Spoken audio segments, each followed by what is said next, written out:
Welcome to Mic Check Waifu Waifu.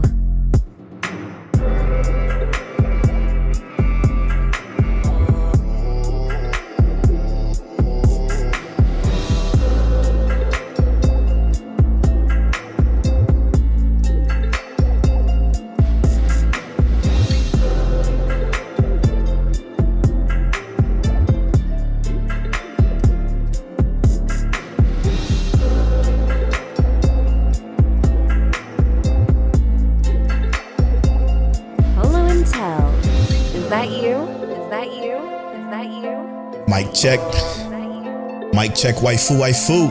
Ma, tell them. Is that you? 299, we here. This is episode 299 of Mic Check Waifu. As always, it's brought to you by Patreon. Patreon.com/Mic Check Waifu is where you can get early access to the video version of this podcast. It's where you can get access to the Patreon exclusive podcast, The After Story. It's where you can get access to 299, the pre-show, and much more content over on Patreon.com/Mic Check Waifu. Shout out to the Patreon producers, Christian, the archivist, Rob from Dad Needs to Talk podcast, Fear, Ked the Pro from Chaotic Culture podcast, Explicitly, Monique Williams, Semi Sensei, Frozen, Rob Stone, and last but certainly not least, our guy, T Moneyfingers. Oh, that's not the least. Multipurpose is also there. Thank you so much for producing this and many episodes of the podcast. I think Multipurpose has about another week of producing. We appreciate you, bro. Thank you. Multi-purposed. We are this is the anime podcast brought to you every Tuesday at 9:30 a.m. CT to bring you seasonal topic discussions.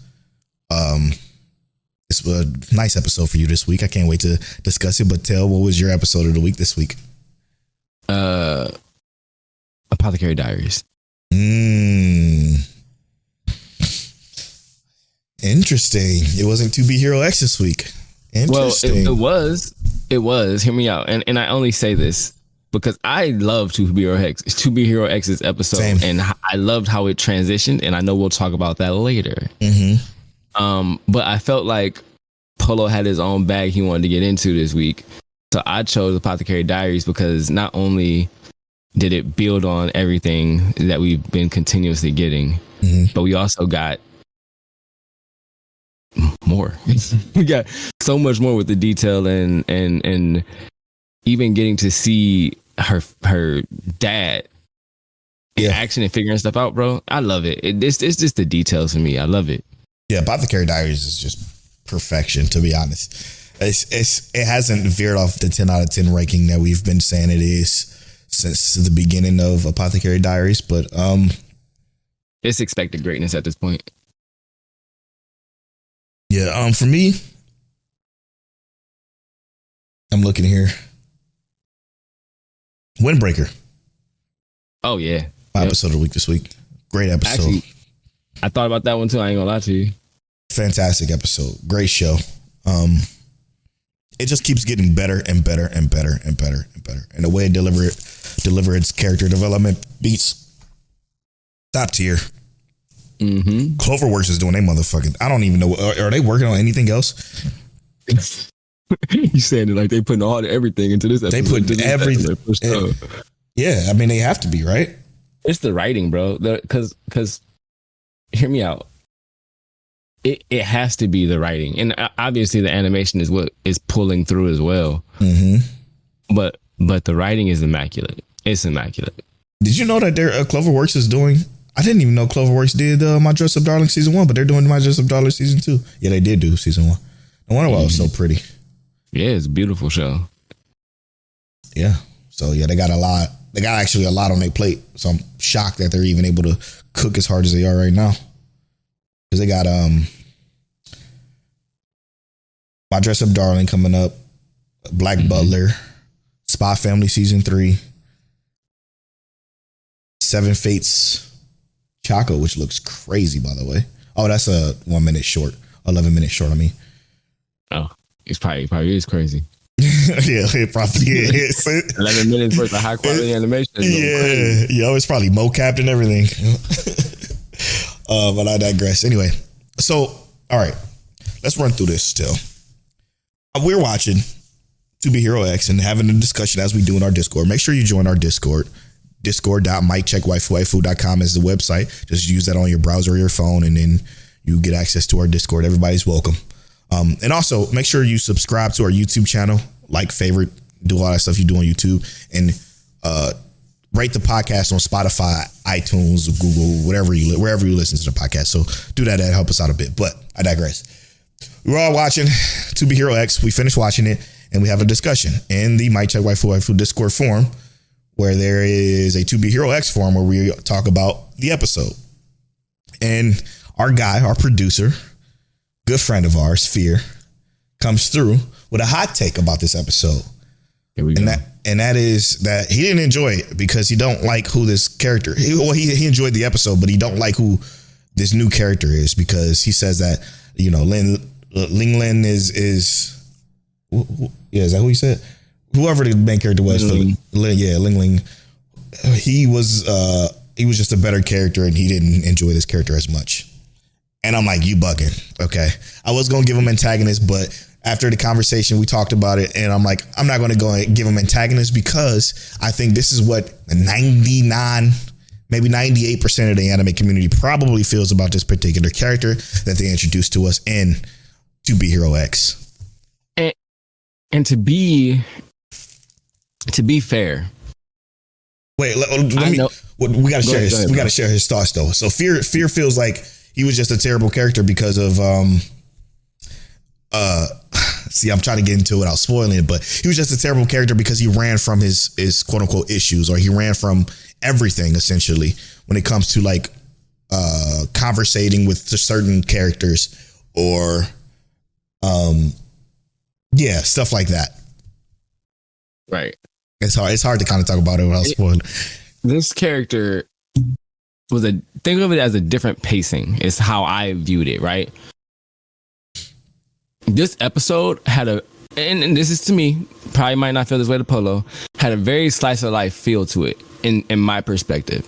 It felt like the idea was to show what the life of this person is, more than just sell you on the character specifically. It was trying to sell you on the life, right?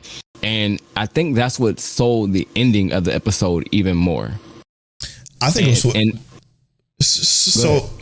for me, let me tell you, I was ready to, and this is again just me being me, and I will just be honest about my thoughts here. I was ready to hate it. And the reason why I say that is because I was ready to hate it is because I didn't want them to do the character switch, right? Like, I knew it was coming because we talked about it last week, because of what we saw on Twitter, etc. But I didn't want them to do that. I was ready to be like, oh God, here we go. This is where the show goes downhill, because now they're doing a character switch after us spending so much time with one character who was quality, top tier writing, animation, and progression within his story, within that character's story was so good that we're about to do a character switch, and it's just going to make me miss what we had there. When the episode started, I'm watching it, and I'm like, got my ready to hate glasses on. I'm ready to critique it to the utmost degree. Like, I'm ready to fucking just rip this to shreds when it comes to the critiquing aspect of it. And I couldn't, because they were fucking writing. And the way they wrote it, the way it like all flowed together with interweaving the present with the past and somewhat of the future within this episode was effortless. It was beautiful. Yeah. Now, the thing with this character is that he goes through something. He has an issue. That issue causes him to lose confidence. Okay. And then he has a lack of ability to speak to anybody. In order to even bolster his confidence or his rating. You know what I mean? Exactly. And that's very important to what this episode is. Fear hated the fact that he ran away from everything because the lack of confidence that he had. But the show does such a great job of explaining why he lacks that confidence that it's hard to even fathom why that's hard to understand. And then I take a step back. When I take a step back and then, like, as I'm watching it, I take a step back and I say, okay, I get it, because he's not disassociating himself from the character. Just like sometimes what we do when we watch shows like this, we're like, man, I would never do that. I would never do this. I would never blah, blah, blah, blah, blah, blah, blah. It's not about what we would never do. It's about what that character is doing in that situation right now, about what he's been through in that situation. Even though we may have been through the same thing, we may have been through some depression, or we may have been through some bullying, or whoever we are, we may have been through something that caused us to lose confidence. Maybe we still wouldn't handle a situation the same way that character did. But that you can't do that. You have to learn when you're watching shows, especially shows like this, you have to disassociate yourself from what that character is and take a step back and look from a top down view. Right. So if you're watching it, you then see all the things that he goes through. And we're going to spoil this in the second half of the show first. This is going to be the first thing we talk about. We're going to spoil all of it. But from his perspective, he obviously lacks confidence for a particular reason. And we're going to spoil that. But I think because we as watchers don't normally and can't normally, and me and Taylor have done this plenty of times, where we would say, I would have never done that, where we can't disassociate ourselves from the anime characters. You got to understand, like, we are not them and they are them in their situation. Even though we would handle it different, they didn't. And they have valid reasons as to not handle it differently. And to also add to that context, right, is that I can almost understand why Fear may have a harder time disassociating from this character, especially like with you said, they connected with the previous character so much. Yeah, you know what I mean. Mm-hmm. Now you have to connect to this new character, so to speak, or you get thrown into this new story arc, and you don't know anything about this character yet, even though they're giving you reason to look at this character for what they are. You have to actually disassociate from the character you did enjoy. Yep. Which is why Polo had his hate glasses on when he first started watching it. That's exactly right. But and like I said, I think they developed these characters so well that for me, it was extremely hard to dislike the character. And while I know that as a person who has a decent amount of confidence, I could say that I would not have done what he did. The reality is I'm not him. I'm not that character. And the writer who wrote this story may have done exactly that in their actual life. So that's what they're writing the story based off of. And they could have not done that. This could have just been the character they want to write. And to look at it as we are going along for this ride in this story. You know what I mean? We're going along with the ride to see what's going to happen. But I think that the delivery was provided well enough through this entire first episode to almost lay the work to say that's exactly what's going to happen every time. Like I didn't second guess it at all. It didn't seem wrong to me. It seemed like that's exactly what this character is.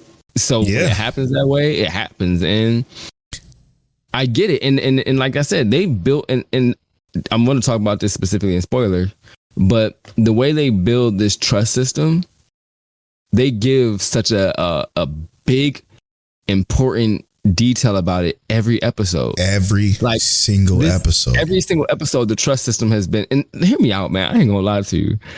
After this anime, trust might be my most favorite power system.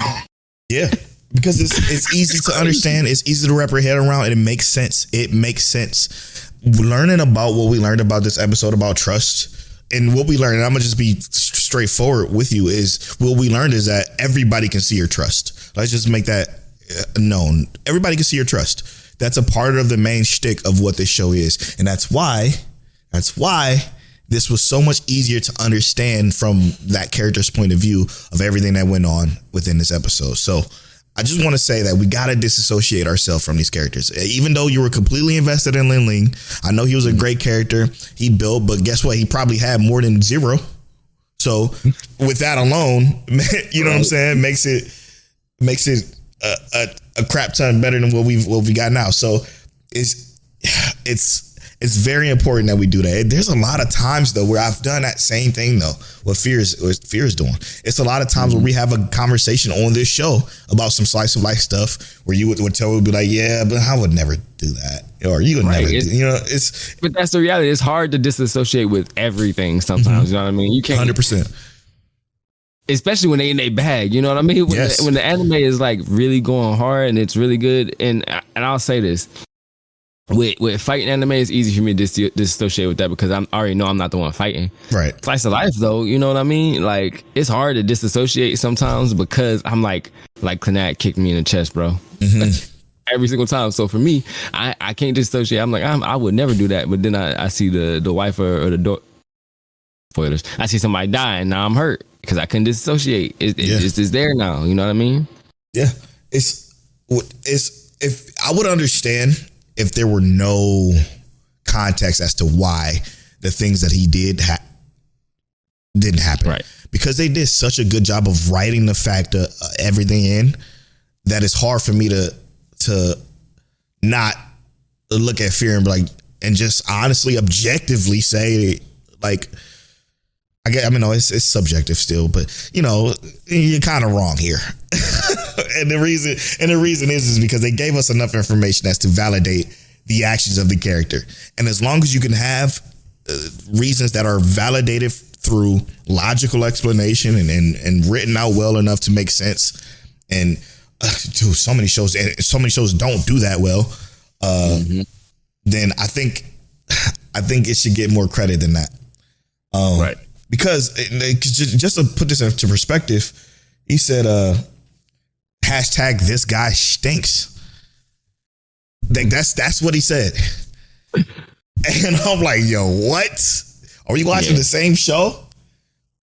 He said, but I like the episode so far, so I want to make sure we put that in there too. I don't want to just halfway say what he said. But yeah, now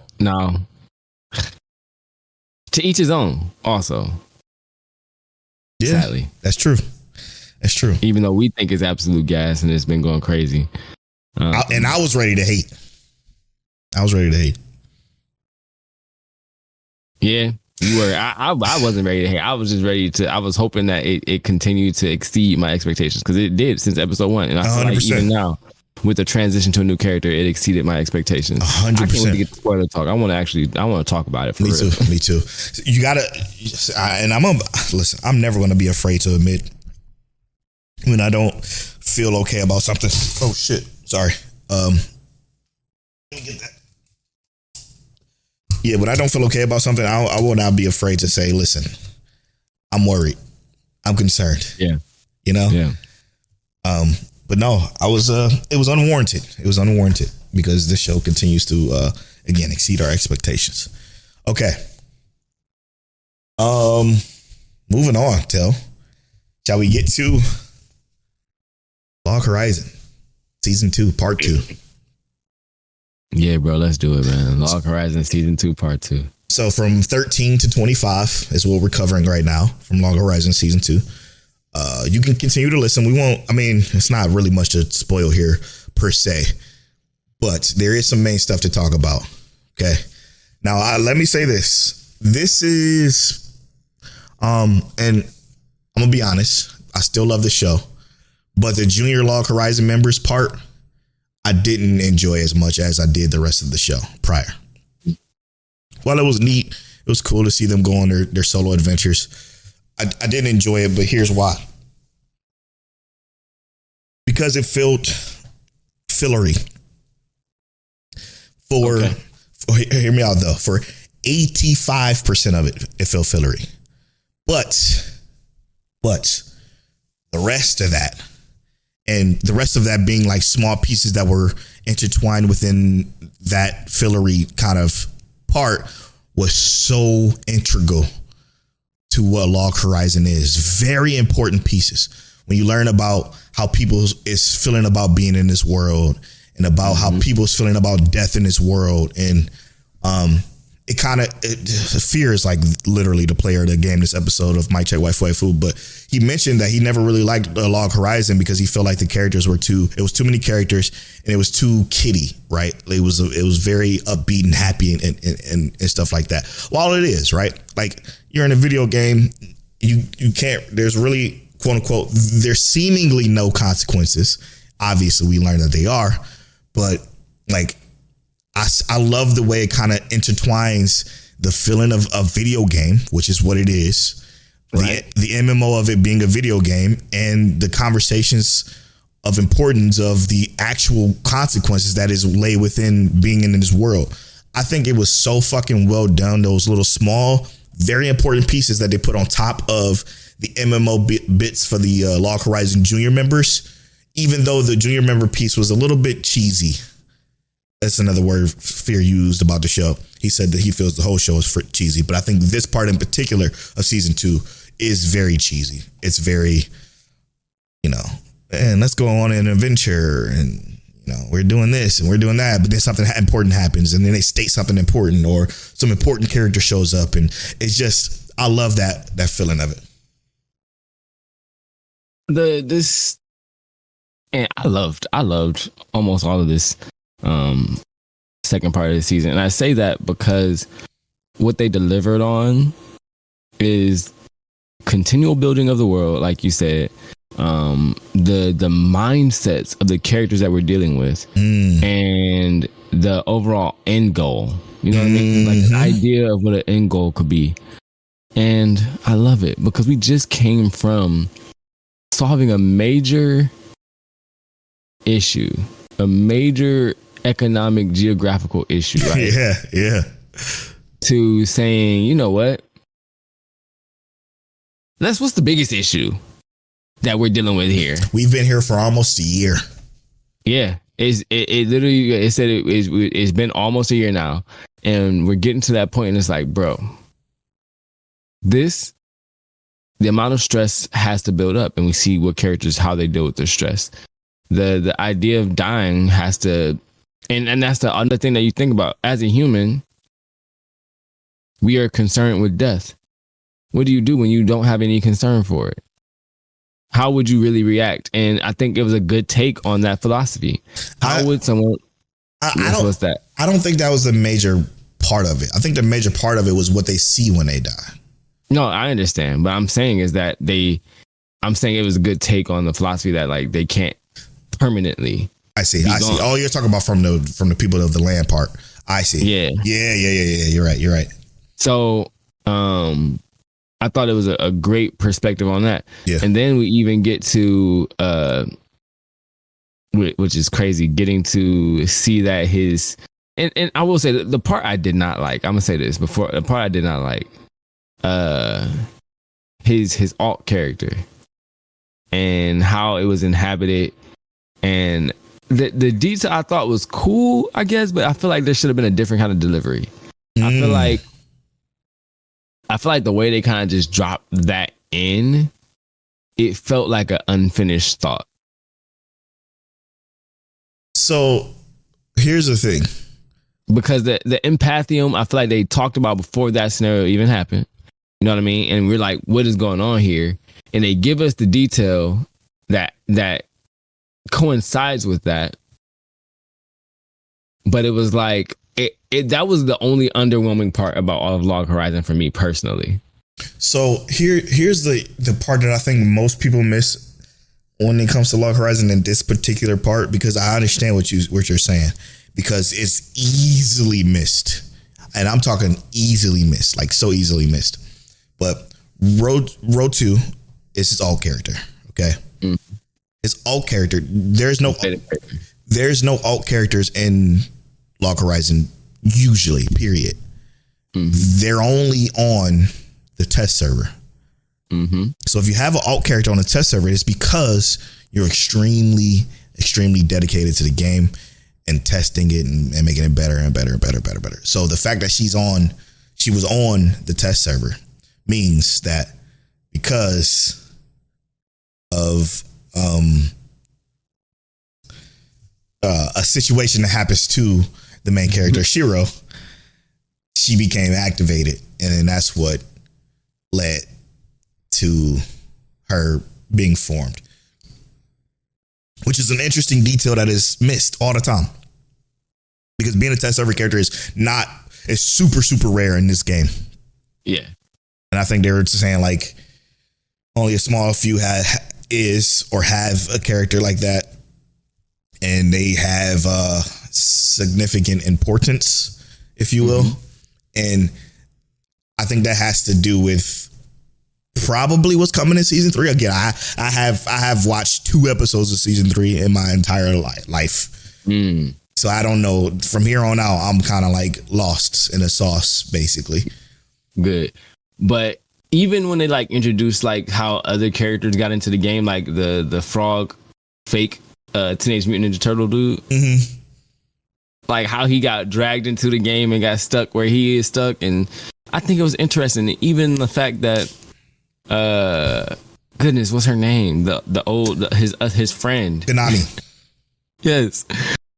Her perspective, while I'm like, yo, she crazy, I thought was cool. You know it was so cool. It was a perspective nobody thought about. I feel like realistically, yeah, people would actually think that way. Yeah. Like somebody would, at least one person would actually think that way and say, why not bring everybody to this world, or why I want other people to enjoy this the way I do, because not everybody is going to have the mental collapse and breakdown that they're seeing, and some people might actually legitimately just enjoy this life because of the freedom that they get to experience and want to enjoy it with their family, the people they care about. Yeah, and that was what I thought was extremely special, because to be honest, as I was watching the entire thing, even from my very first watch, I thought the same thing. I'm like, I never even considered. All I thought about was just getting out. That's it. You know what I mean? And I don't think anybody else would think that way unless you were as eccentric as her. Right. So so good. If you enjoy the game that much and you think of it, it's literally a second life. Yep. It's literally a second life. And you in more ways than one are living with a sense of freedom that you might not you don't have in the real world. Sure. I mean, look at Toya. Yeah.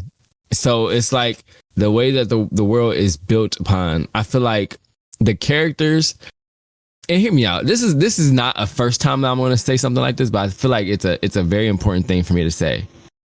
This is an anime where it's not world building and character building. It's like those two things are together. The world is the character.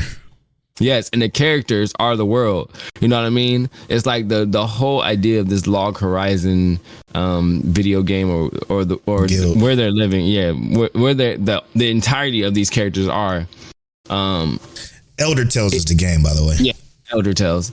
In the entirety of Elder Tales, the world itself has developed, but it is not just the world.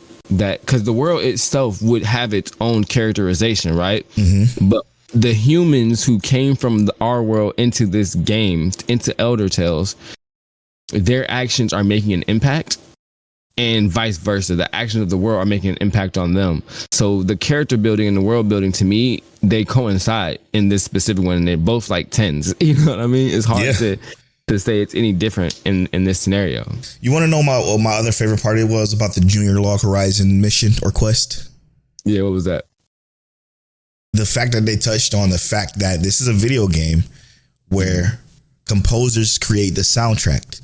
And the soundtrack is only 42 tracks, which means that these people, the people of the land, only know 42 songs. They're unable to create music, right? They only are able to hear those 42 songs forever. And they were calling music the 42. Yep. One of the 42 just ugh. And it's just something you don't ever think of. You never thought about that shit in SAO or Dot Hack or any, you know what I'm saying? Any game anime, right? Like it's just so much that is just so well thought out within this world and everything that I found to be so intriguing. Again, when I say 85%, this was like 4 episodes. 85% of these 4 episodes were kind of like, kind of cheesy. You know, these little kids and they're talking, what about you and Yamta and you and Shiro? Like these are kids talking about their crushes. I only thought it was a Valentine's episode, bro. I didn't think it was another episode that was cheesy. I thought it was their whole like little 4 episodes of it was like, But then you got, and I'm not saying that there were bad episodes. I'm just saying that they were really corny. But again, all of that led to something that progressed the story and the world forward in a very significant way that I found very intriguing. I can't wait to see what season 3 actually is, because again, I don't know nothing about it outside of like 2 episodes that I have zero context for, because I don't remember shit about it. Like, I thought I didn't remember it before, but I would always kind of recall some stuff from when I was rewatching these first 2 seasons. But this, I don't remember a goddamn thing. So it's going to be fun to watch it as new as you are to the series. So overall, so what you like in the series? You understand it now? Yeah, Still? I understand it now. I would never miss the second shot. Like I said, the world building is like a 10 for me. Yeah. It's been amazing. So if I was to give it like a subjective rating, I'm saying it's like a 9.5, something like that. You know what I mean? That's just being subjective. Like I watch it and I just think it's that good. Like I recommend it already right now. Yeah. But if I had to be objective, I'd be a little bit more detailed. But I'm saying off the top of my head right now, it's amazing. I absolutely love it. Next week will be our full review of Log Horizon, the series. Now, I'm not saying that is my actual rating. Of course, yeah. I'm not. Yeah, I know that. Let's clarify for them, because next week we'll give the full rating on the whole thing in its entirety, which I can't wait for.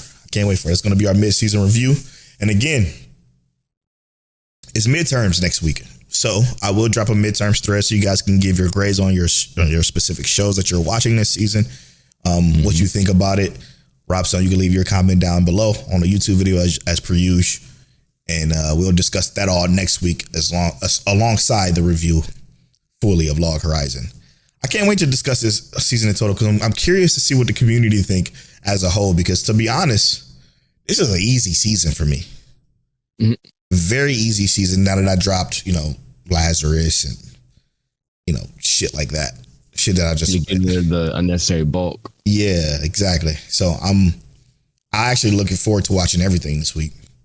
I will say this, and this might sound crazy. Fire Force has been cool.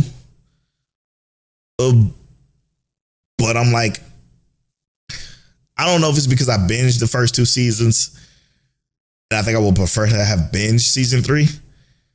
But I'm like, I find it's cool so far. I'm not blown away yet. I'll tell you what it is. Okay. It's not leaning proportionately heavily into the story. Well done. I think that's exactly right.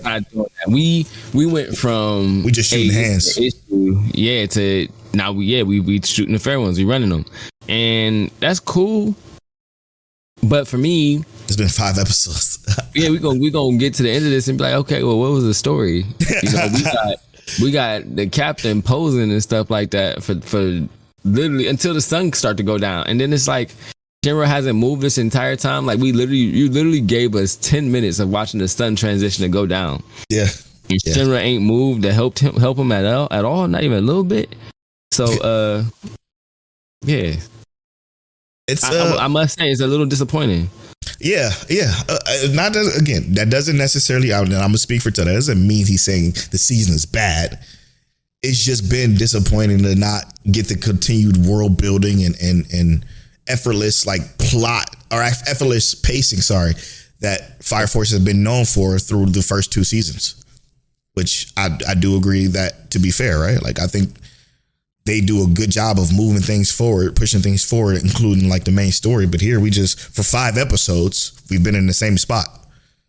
So the way that and I guess the way that it's been placed upon us, right? We're going to be in this situation for the remainder of this show. But I think that it's going to be to varying degrees. You know what I mean? Like from here, it's only going to get significantly hotter, and by hotter I mean it's going to be a worse and worse scenario. But even with how the fights are going, you know what I mean? I feel like these fights are just thrown at us. I love the quotes. He used quotes back at us. That's what it feels like, bro. It's like the fights, they fights, and then air quotes fights. Yeah, it was a fight, but Arthur's dope. I actually really enjoy Arthur's character and his the way he is when he's motivated. Mm-hmm. But it's like, you know how they throw a character at you just to watch him get defeated, and it's be like, yep. they were super strong to everybody else, and then Arthur comes through and defeat him, and now Arthur, high key, is getting humbled, and it's like that was cool, and I feel like he needed to meet someone of that kind of stature, but also you spent 22 minutes,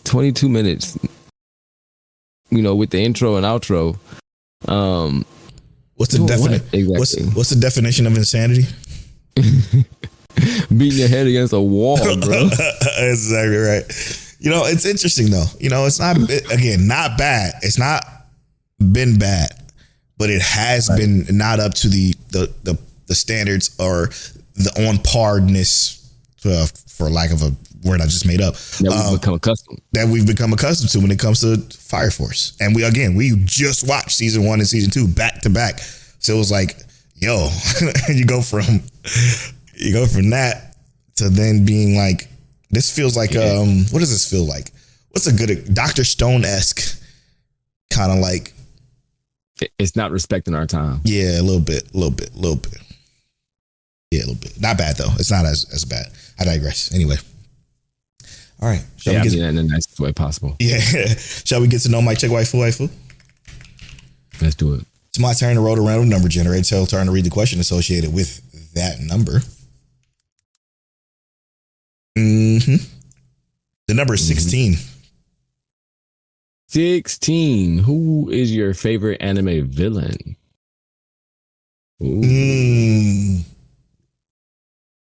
What a great question.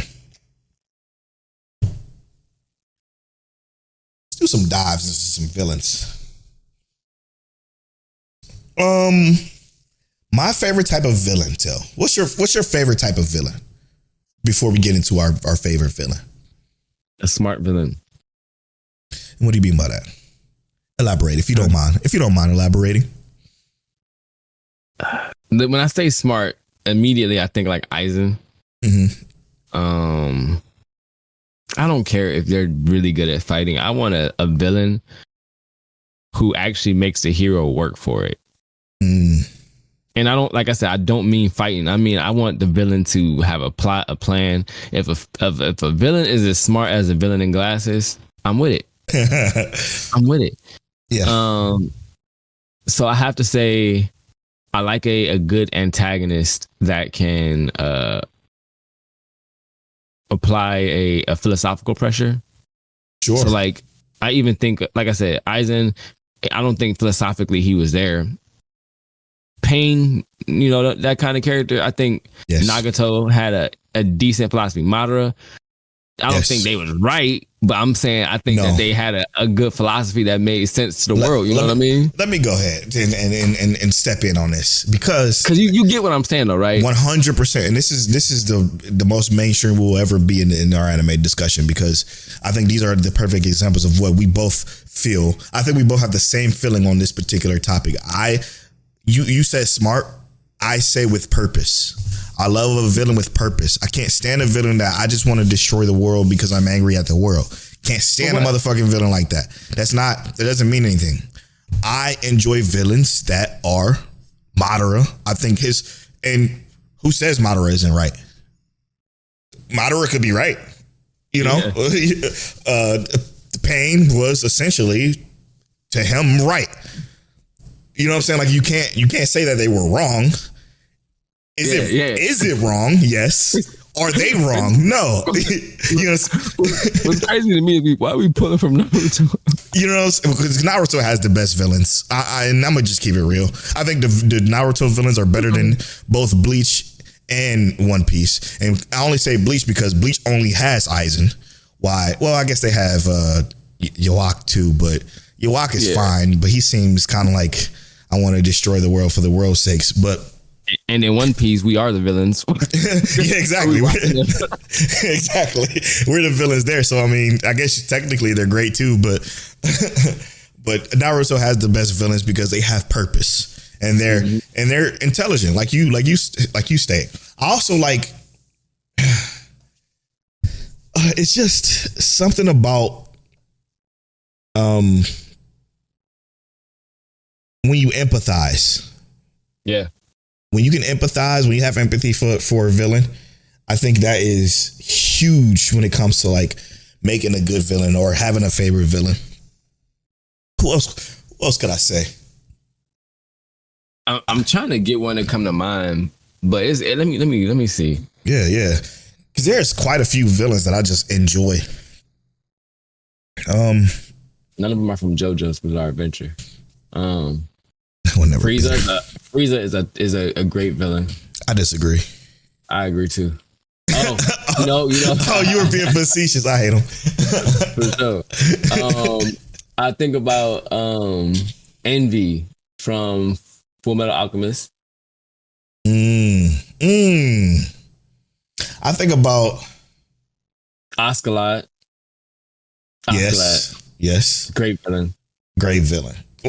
Just a great character in general. Yeah, bro. Even when because he's also right. You know what I'm saying? Like you can't really say that he's wrong. He's right. You know. Oh, it's so. My mind. It only gravitates highly towards obviously the Naruto villains that we mentioned, but I had something else on my mind too. The Rebellion. Yeah, sure. He's fine as a villain, but the problem with Lelouch is that I think he's a little try-hardy. They get convoluted. Yeah, exactly. That's convoluted is the perfect term that I should have used. Oh, fuck, dude. There's so many, bro. It's so many I can't think of right now. It's killing me. What a great conversation piece, though. Bondru. Yeah. Cause like, hear me out. He had a purpose, even though it was purely evil. Yeah. Bondru's a demon. No, he wouldn't rank on my actual list of favorite villains, but I do like Bondru for his demonicness. You know what? I think is the number one. I'm not going to my favorite villain, but the number one villain of all time. Who is that? It's always going to be the Gospel. And that's essentially the villain of ReZero. Whoever created the Gospel, which is I still believe is Pandora, and whatever writing she's writing or they're writing. Again, I don't know if it's Pandora. That's just a estimated guess. But that Gospel, demon level villain. Yeah, I am inclined to agree with that actually, because the entirety of the Gospel, it plays a factor in everything that we've seen. Everything that we've seen. I mean, in every single what they call them, apostle. Yeah. And even the fake entries of the Gospel, the fake books, they're so impactful that it changes motion in the world. It dictates when people are going to meet up, when things happen. It's crazy. Yeah, it's deadly. It's dangerous. You get to the end and find out the Gospel is written by Subaru. Oh my God, that'd be insane. All for him to get Emilia to like him. Hear me out, yo. I would hate Subaru, but he'd be a genius. No. It worked out. It worked out. Hopefully. Oh man. Yeah. Okay. Moving forward. Did we say our actual favorite villain? I thought we agreed on Madara. Yeah, I think I'm gonna go with Madara too. Yeah, Madara is just. But the Gospel is a fair answer, but Madara is. I feel like that's off the top. Yeah, Madara is right. Was it wrong? Yeah, it was wrong for him to be right, but he was also right. All right, we'll be right back after this.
And welcome back to Mic Check Waifu.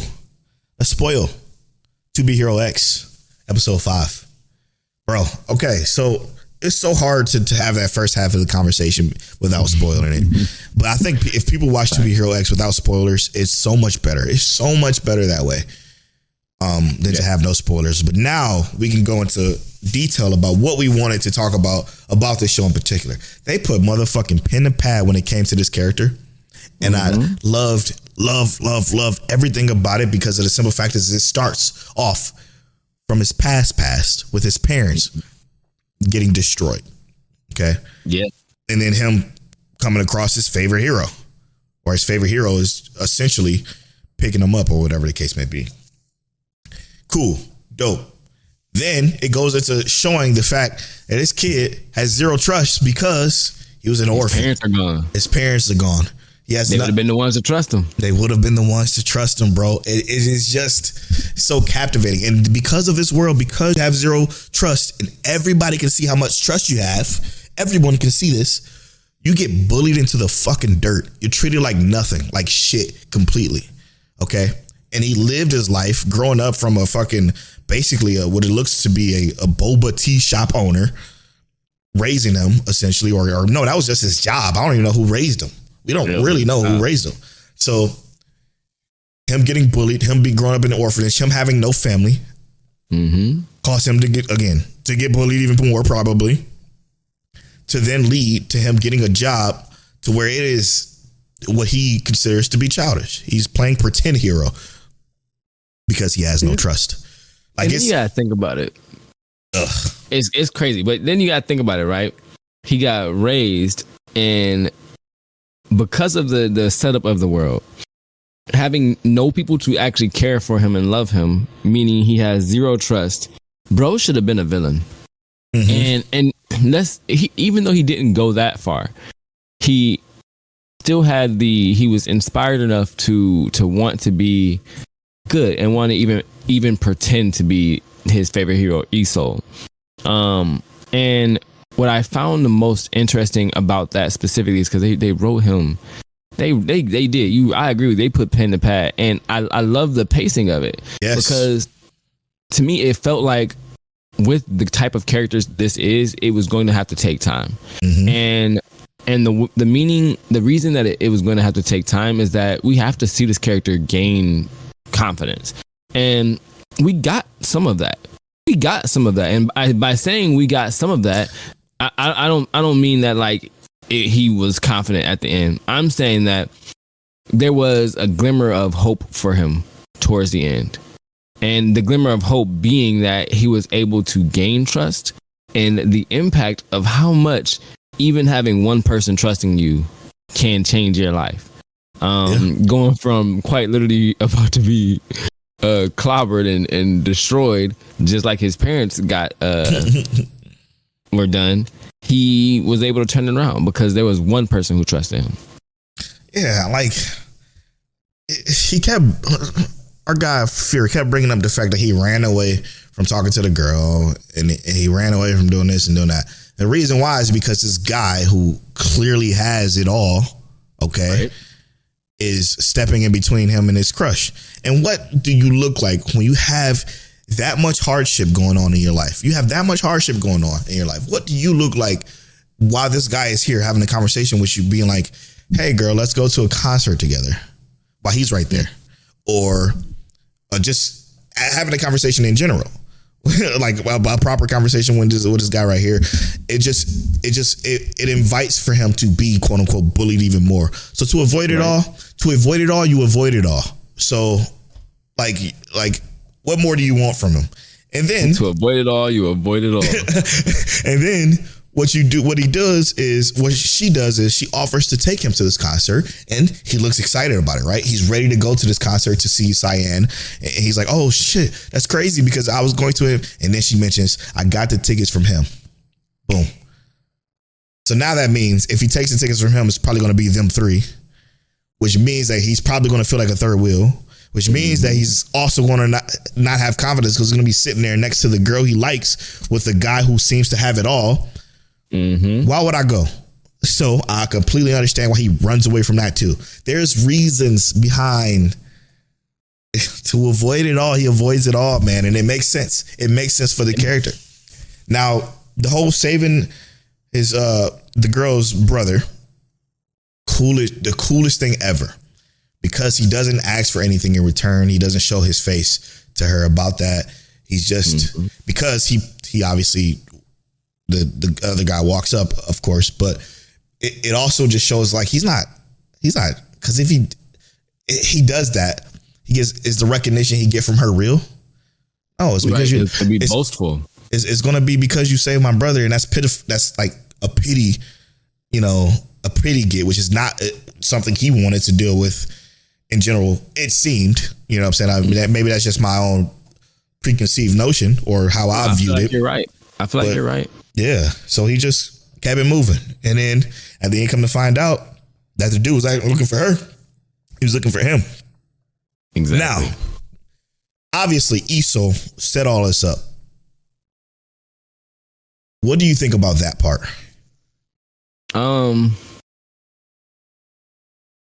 I had that feeling as soon as that, the phone call happened, obviously. Yeah. It was like, that sounded like what we are supposed to be expecting from Iso. While he was giving that speech, obviously the speech was playing in the background while everything was happening. I also feel like the dude is Iso. The dude? No. Yeah. Like, and I'm thinking that way because titles can obviously be passed down if they don't know what they look like. No, because Iso was talking the same time the guy was there. Mm-hmm. So he couldn't be Iso. I think but either way, I feel like the Iso setting this up, and it could be because he already met this boy. He remembers the boy from being a child, and there is an understanding. Like the other little boy said, it wasn't about him having all the stuff to look like what Iso looked like. It was about you acting like what Iso acted like. Yep. And that's what the heavy hitting moment was. And I feel like, to me, that was important. That was hugely important because he kept telling him it was still better when you had none of the lights or anything like that, because you had the vibe. Mm-hmm. You were Iso, you know what I mean? And that was a through line the whole time almost. Yes. And remember, Iso was like 36, by the way, so he couldn't have been that kid. But like, dude, I think what just happened was, I think it was Iso, and this whole competition thing is him passing down his power, his ability to the next generation of person who's going to hide himself and continue to move that Iso mantle. And the way he did that was so clean because let me just say this. I think Iso might have been the boba shop owner. Mm-hmm. That makes sense. The entire time. And he's passing it to him this way. But there is a hole here. And the hole here is the fact that Iso said, "Come with me, kid," when he was a kid. Mm-hmm. But then we don't know what happens there. That's the piece of the puzzle that we're missing here, right? And why would Iso want to pass it down to him, or why? But like I said, that's probably the boba shop owner, and that explains why that happened that way. And to piggyback off what you said, right, what makes sense to me, right, is that if, let's say, he is the boba shop owner, if Iso is the boba shop owner, he wants him to earn it, but understanding that you have to have something to earn it, right? Yeah, you got to work for it. Yeah, and what the only contradiction to that was that if Iso is the boba shop owner, he would have like one person to trust him, right? Maybe. Or is this like a test to get trust? Yes, exactly right. Yeah, not necessarily. And then he can truly compete. And like I do think Iso definitely is dragging him into this, but he's got to see him get it. You know what I mean? Get it out the mud almost. Yeah, exactly. Hear me out. Was Iso the one that shot Moon? Can't be. Rewind it for me, if you can. Can't be. Absolutely can't be. Because I remember seeing a suit. That suit would be insane. Kind of looked like Easel's, or Easel, one of old Easel's versions of his suit.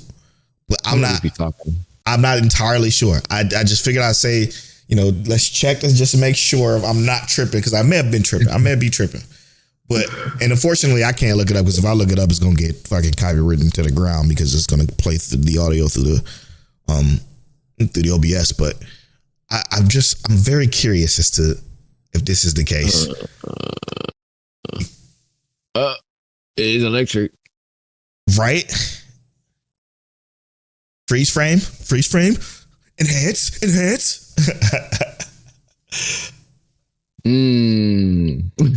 it look like one of the old Easel suits? Or his current one even? Oh, kind of, bro. Oh no! Can you no, you can't screenshot it. Damn. Yeah, let me screenshot. That's crazy.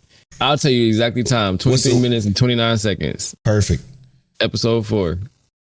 That's crazy. I was thinking that the entire time I was watching. I'm like, is that the guy who killed? And that's going to be the through line that. Come on, please don't play. Okay. What was the time? 23 minutes and 29 seconds. But I'm going to tell you, I don't know. I don't know, but let's say no. No, man, that's him. That's definitely Esau. Hold on, mute. Oh, no. Because if you look at the Esau suit, I just typed up the Esau to be Hero X suit. He got a golden glove. I'm going to use this as the cover art. That's crazy. Yo, ain't no way.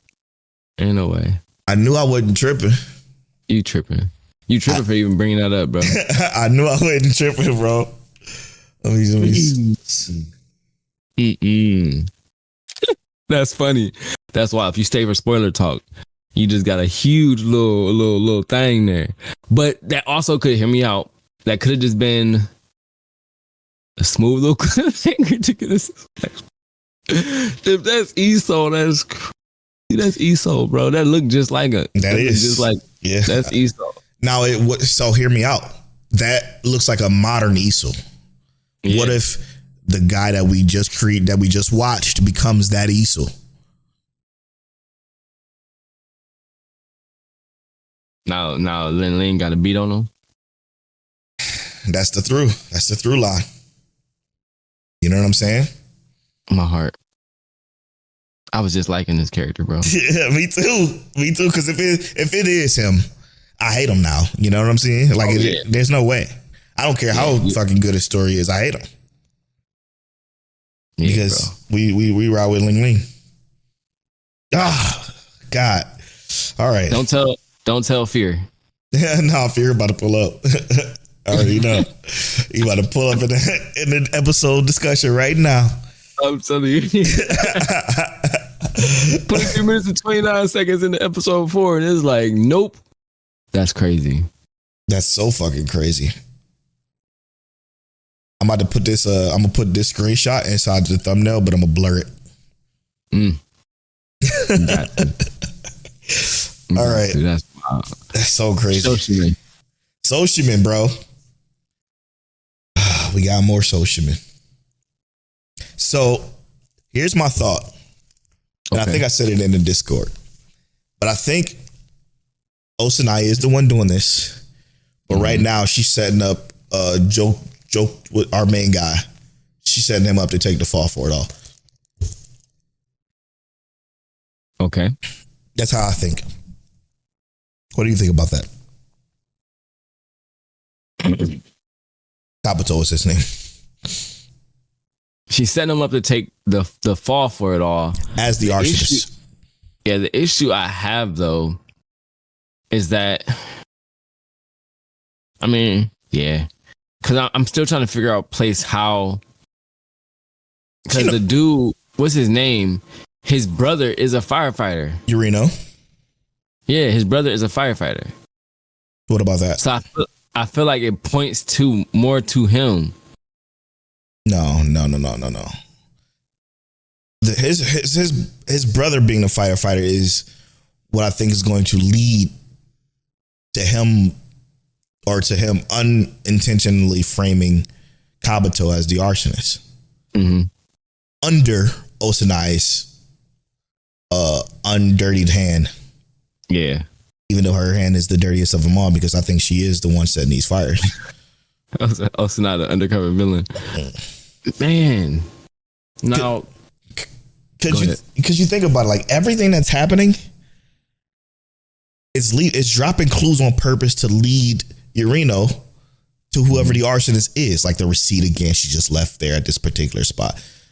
Even though he say he knows who it is, he probably thinks it's Osanai too, but it's not Osanai. It's going to lead to it being Kabuto, because she know how Kabuto minds work. And because she know how Kabuto mind works, she knows that he's going to be out here trying to catch her. And in order for him to do that, boom, you're going to get... And that's true. They did demonstrate that extremely well in the first season. That, especially in that wrap up, that she understands how his mind works, and she did all of that to lead to that point. But he also deciphered that it was her, right? Which she knew that he was going to do. Right. So maybe he already knows that this is her and plotting his way around it. So you think he knows that she's trying to set him up? I don't know. A reverse Uno card. A reverse. Because and the thing is, I don't think that, I don't know why I'm taking this as like playful. Hear me out, bro. I'm only taking this as playful because I feel like as the two geniuses they are, right? This is almost a way of like communicating for them. Of course he knows it's her, but this is a way of them having something to do in their time while they're figuring out this, how to become ordinary, have a life of normalcy. Yeah, normalcy. Because his girlfriend or she is, I don't even know how I feel about it. She's not wrong. She's not wrong. But yeah. I also think what I said was actually right. That those rumors were just rumors. Yeah. And those rumors, and when he found out about those rumors, she wanted to know if he was going to be mad at her about it. You know what I'm saying? But they were just rumors, and she was going to clear it up, but she saw that he just doesn't change at all. So she's like, why would I even want to be with this guy? He doesn't even care. Like the rumors ain't even fucking bothering. You know what I'm saying? Like, so that whole thing is a different subject matter in itself. But what I think, hear me out. It'll come into play at some point though. But go ahead. Yes, I think that's what I was just about to get to. I think it's already been in play. And the reason why I think it's already been in play is I think that Osanai is doing this because when she saw him with her, it pissed her off. And because it pissed her off, it sent all of this in motion. You think Osanai bitter? Like how old girl was talking about. Man, listen. It doesn't sound out of the ordinary, right? It don't. It sounds like some scheming she would do. You know what I'm saying? So that's how I think that's already in play. And she's just using Yurino. It's crazy because he thinks he knows who it is because he saw the receipt of Osanai, because she was at the bookstore or wherever section it was for the previous fire that started, right? At a certain time with the receipt. She did that on purpose. She left that there for him on purpose so he can assume that it's her. But do you think? Go ahead. Do you think Yudo is like a unwilling participant? Like he's just doing something here? Yurino? His name is Yudo, the dude that Takehiko Yurino always talked to. Oh, his best friend? Yeah, you think he just like a participant? Like you don't think he has anything to do with anything? Because I feel he makes me feel the uneasiest out of anybody, but that might just be his character role. Yeah, I think that's just his character. I think, and this is just speculation, but I think he likes Yurino. I think he I think he likes him and he wants to see him succeed the best way he possibly can. While he is this pretty boy, he may not like girls, you know, and it just may be he's attracted to him and wants him to succeed. But in order for him to succeed, he wants to try to help him in any way possible, and that's all where that kind of stems from. Yeah, I feel like he's been his motivation for him to keep going. Yeah, it's something about him I just didn't trust though. I felt like he was underhanded in a way, and it's more like it's 100%. Not directly underhanded. It's more of because every time like he's talking, and it could be like you said, he's got the pretty boy mentality that it's almost just like smooth but disengaged way. Like he's engaged in the conversation, yes, but it's almost like separating himself from the idea of it's specifically him who is involved or anything like that. Like pushing the idea that, oh, you got to do this. Because what did he say in this episode? He not it wasn't specific this episode. It was the previous episode where he said, if I help, then I'm going to be the one taking credit for it, and you got to do it. You know what I mean? But so it's like, yeah. And I think that's reasonable. I'm not saying that's wrong or anything like that. I think that's reasonable for sure. But I feel like in every episode, he has a separating sentence that he says to like kind of isolate himself away from what's going on. And while this show is deep enough to construe that could mean something deeper, I think in this particular case, I think it's just him wanting him to take the credit, to be the one. Because Yurino or Haya or Yuto is already popular. I think he's just trying to make his friends succeed. He almost seems to be encouraging in a way that's like not too pushy. Yeah, very, very supportive, but not pushy. In a way where he wants to see him grow in a different kind of way. Yeah, you know. And then on top of all of the beautiful context and details they give us, this is a beautiful show. Yeah, no, I mean, I think you're right. It could be something deeper with him too.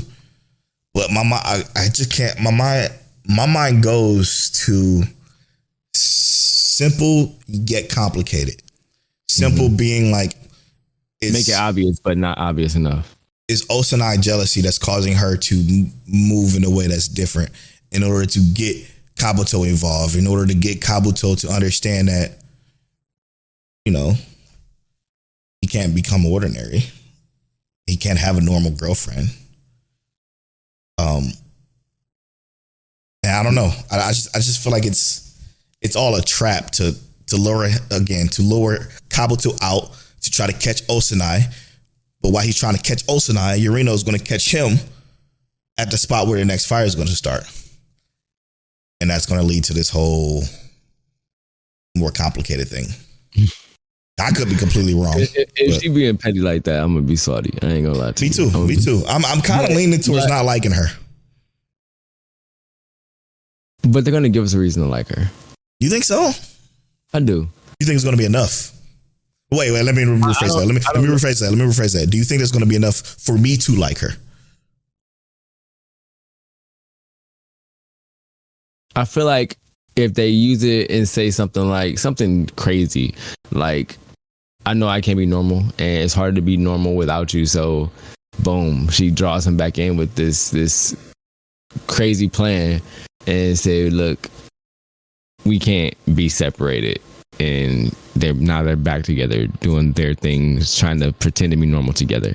Because I see that happening. I just don't know exactly how it would be. What's the magnetism? What is the actual mechanism that brings them together? And I feel like that's what she is doing. Is that yes, she's doing something to create this big stir. But why specifically him? Other than to have him come back in some aspect, or like you said, she could be getting back at him for the girlfriend thing, but why do that and then not want no parts of him? Because think about what you said a few seconds ago. They don't do anything for no reason in this show. And what was something that they showed the emphasis of way back at the beginning of this particular season or part? And that's her seeing him with his girlfriend. And they made it a point to flash multiple times at her staring and looking almost not distraught, but looking with with an eye of, I won't say envy because it wasn't there. It was just of something in her mind pushing her to do something. Because immediately after that is when we start this whole fire thing. Mm-hmm. You know what I'm saying? So what other reason could it be other than to spite or to get, what other reason could it be other than to get Kabuto involved into something that he would always get involved in because this is such a big mystery. Right. He gets involved in this mystery, gets close to solving it because she knows he's smart enough to figure out that it's her. Once he figures out it's her, he's going to try to catch her to stop her from doing this. In order to stop him from catching her, she knows that she's going to catch him because he's always has, right? From the time that she was kidnapped and then we're sitting in that restaurant talking about, oh, it was you that set this up in the whole first place. She knows that she's going to get caught by him. But the anchor to all of this is Yurino being involved in this witch hunt or this hunt to catch the arsonist that she's been closely involved in, that she's been closely leading him to, that she's been telling him, oh, you're looking for him, you're going out at this time, make sure you wear a coat, blah, blah, blah, blah, blah, doing all this shit to push him towards to catching the guy. Yeah. And the guy she's going to catch is Kabuto because it's a fucking setup. There's no other way around it. I mean, there is, obviously, because this is social media, so you can never really truly know. But also her lie that she likes normal people. You know what I'm saying? So she likes talking in person. Fuck out of here. Come on. She's sly and conniving, and I don't think I would ever like her. Too smart for me, brother. I ain't gonna lie to you. Too smart for me. So yeah, I don't know. It's more to it than that. Now she can plan your funeral and get away with it. Exactly. Let's move on to Kowloon. Kowloon dropped some big stuff at the end of this episode, as they do every episode. So now, this episode had that like kind of what I would like to say is like the philosophical understanding, but it's the conversation they've been talking about since the beginning, so to speak, is that idea of absolute self. But it was more pertinent in parts of this episode with, hey, stop trying to lose yourself, so to speak. Like, and not necessarily trying to, but I guess giving up and just going with the flow and actually trying to absolutely love yourself and absolutely understand yourself. I thought that was a good thing to bring in. But like you said, in the ending, we get the bomb drop. Well, I wouldn't say bomb, but we get some details dropped. So here's something that kind of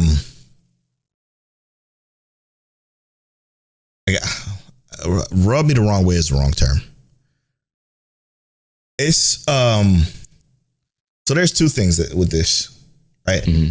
They show the picture of Kowloon, right? Kowloon is this coagulation of buildings. It doesn't seem like there's anything worthwhile in there talking about, and I'm looking at the screenshot TCB posted in the Kowloon chat. But he's like, whoa, the end of this week episode is crazy. So the actual Kowloon is nothing but a deserted, ruined city, just like it is, just like its IRL counterpart. And the Gene Tama is manifesting a clone of the original based on the memories of those who used to live there. But then on the talk show, the doc was a part of, they all saw what he did. Then those earthquakes that interestingly certain characters reacted to. Who says that the ruined city of Kowloon is the one that's fake? Because they showed it second at the end instead of first. Right. Who said that's the case? Exactly. You know? We don't necessarily know. And the thing is that could be crazy enough the reality for everybody who's there. He says, he also says, Kudo pointed out that the books that to him were just old information on the outside world. What if the Gene Terror is fabricating this world based on and around him? So you think this whole world, Gene Terror world, is based off of Kudo? I don't know about that one. Now, what I found interesting though, and this is something I'm thinking about, right? Is think about it this way, right? He's read that book. Mm-hmm. What if, for whatever reason, the book got broken, ripped up, burned, anything like that? Mm-hmm. The Gene Terra makes a generic version of that book, but there's no direct one-to-one copy, mm-hmm. so it doesn't show exactly what the book is about because it's generic copy. Mm-hmm. You can't get the actual copy or direct imitation of that book. You can't get it word for word. Yeah. Which is what was my thought. You can't get it back like that. Yeah. But they give you as close as they can imitate with the Gene Terra, which is why if Kowloon is completely decimated, right? Mm-hmm. The best they can give you is what it may have looked like, what it may have been. Which would go into talk about how he talks about being in Kowloon is nostalgic. It's nostalgic because you might not actually be seeing what is actually there to begin with in the first place.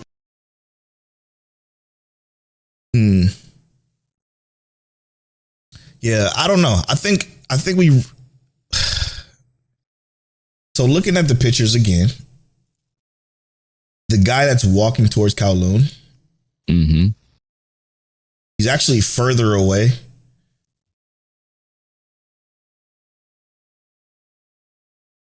He's further away from Kowloon in the second picture, which was shown second, than he is in the first one. So again, the second picture could technically be first. And he's walking up to what Kowloon actually is. He not further away, bro. He's in the same. He in the same spot. You think so? I'm seeing further away. Like, yeah, he's further away in terms of like walking closer to Kowloon. Yeah, like, is that what you're saying? Yeah, like he's like the brokenness is he's further back. This Kowloon, this is where he's walking, and then when you go to the picture of Kowloon actually being up, he's closer to it. Closer to it, yeah. So what I'm saying is like the ruins could be actually what was flashed, which was flashed second could be first. So it could be what the old Kowloon was, and it was rebuilt to that. Or it could be that Kowloon is projected to be these buildings, but it's actually ruins. And that's what I'm thinking overall, right? Is the projection. But it's more of the projection being how do they I guess get the world to see it this way, right? And it kind of sucks to think about the fact that if all of this is some kind of zirconian and what is it? They call them zirconians. What if I think it's simple. I think it's more simple than that. Okay, go ahead. I think it is ruined. I think the ruins are really what Kowloon is, right? Mm-hmm. But the Gene Terra is Kowloon. We're going inside of the Gene Terra. Mm-hmm. Not Gene Terra producing Kowloon. You know what I'm saying? Like, I think that the consciousness of the people that go towards these ruins go up in the Gene Terra. Mm. Not necessarily that it's all real or fake, but it's all fake. It's essentially the Matrix, if you will, for lack of a simpler explanation, right? How the Matrix was you getting jacked into these computers, and these computers are what we see as reality. You're walking to Kowloon, and once you get to that threshold, that ruined city threshold, you get beamed up into the Gene Terra, and you're essentially, again, for a lack of a better term, because I don't have any other way to explain it, jacked up into the Gene Terra and strapped in, and then you're in Kowloon. And that's why there can't be two of the same person there at once. Or why you can bring somebody from the outside and take them to the inside, and the inside one either disappears or creates a generic copy or whatever the case may be. Yeah, so that's what I'm trying to figure out though, is like, what's the significance of the generic copy if you can just beam in, you know, what I mean? Out, yeah. That's what I'm trying to figure out, because I feel like there's a reason for the zirconians, right? For the copies. And that's where I'm stuck at. I'm trying to figure out if that's the scenario. It's a social experiment. Social experiment, yeah. It's simply a social experiment. If you keep everything the same, do people really change? You know, maybe that's a little bit too surface level of a thought, but. Or if you give them something that looks identical to what they expect, but it's not that. Mm-hmm. How they experience it, or do they change? Yeah, or the decisions you make out I wanted to make a different decision. I want to make a different decision in my life. What would happen of it? What would come of it? Right. So if I'm out here, I make one decision, the parallel world thing, right? That we always talk about on After Stories. The parallel world thing where you do something here, where I decide to take a left and a split in the road, but I want to go to Kowloon or to the Gene Terra to see what would happen if I took a right on that road.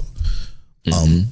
But again, it's only in the confinements of this small coagulation of buildings, though. Yeah, exactly. So maybe I'm thinking a little too broad, but you might be smarter than this show, bro. I just think I don't know. I just think I don't know. I'm only saying you might be smarter than this show, because like it would be better if this is that, like, the romance scenario, right? Because I like the idea of the plug in, plug out thing, right? Because why he said we know he didn't kill her. Right. Why would, and air quotes again, we know he didn't kill her. So if she can plug in and plug out, what was her necessary reason for leaving if they were married? They were married, right? Or engaged? Engaged. Think about. Okay, they were engaged. Think about the book she talked about during the flashback, or during his kudos flashback of her. Mm-hmm. Maybe she just wanted to see what was in that book, right? And you can't see that in Kowloon because Kowloon isn't real. So she had to come back after she done with the book, and then. So because she left, the Gene Terra printed up this version, and TCB could be onto something when he said it could all be wrapped around or virtually centered around Kudo. But again, that to me that just doesn't make sense, because why would random people be going in and out? You know what I mean? Right. The whole world being wrapped around that one character. It wouldn't make sense. Yeah. But why would it create another copy of Kuaji or whatever her name is? Kudrai? Yeah, if it wasn't after he jacked her out, quote unquote, killed her. Why would it create another copy? Yeah, but maybe like you said, once somebody comes in, maybe they can't offload that space and have to keep something in the place of it. That's why she doesn't have a past. Mm-hmm.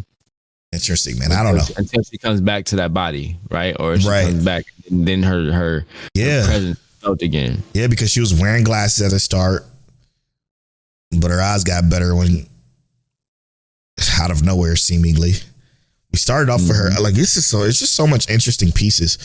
But again, why was she wearing glasses at the start? She didn't even need them. But they talked about it. They said something about her wearing glasses and she don't even need them. Her eyes was getting better. Getting better, quote unquote. But what that really means is that this generic copy, maybe Kujarai, whatever her name is she's actually B, and the other one is she's actually A, and the other one is she's actually B, and the other one is A. God damn it, that's confusing because she calls her B. Yeah. What if she's actually A? No, actually B from the beginning. But hear me out. You know what I find hilarious too, though, right? What? Is that what if we were following the real Kujarai? That's what I was trying to say. Like, really following the real Kujarai, and the real Kujarai is coming to the understanding that they share memories with like the Zirconians, and it's like, why why don't he like me and I'm the real deal? Yes, that's where my head was trying to go, but I couldn't spit it out because she calls her B, and But her wrinkles have always been here, so she can't be the real one, right? No, her wrinkles has always been there, so she can be the real one. You know what I'm saying? Like, I'm saying, dude was saying her wrinkles seem to be like manufactured. No. Did she say it was always be there? Always been there? Yeah, he said it seems like your wrinkles aren't real. Oh. Yeah, her crow's feet. Oh. You talking about Kudo, right? Kudo said not Kudo, the snake dude, Orochimaru, okay. bro. Orochimaru, bro. Interesting, man. I think she is the real one. I kind of had that feeling too, but I don't know, bro. It's the show is mad suspicious. Yeah, I know. Oh man, I know. Who knows? Anyway, I'm at Polo Bornfly on all social media. I'm at King Teddy. I don't know on social media. You can follow our social medias at Might Check Waifu. Make sure you subscribe to our Twitter or to our Twitter. Subscribe to our YouTube. Favorite the podcast. Star it up on all podcasting services. We appreciate you, and as always, Mike check.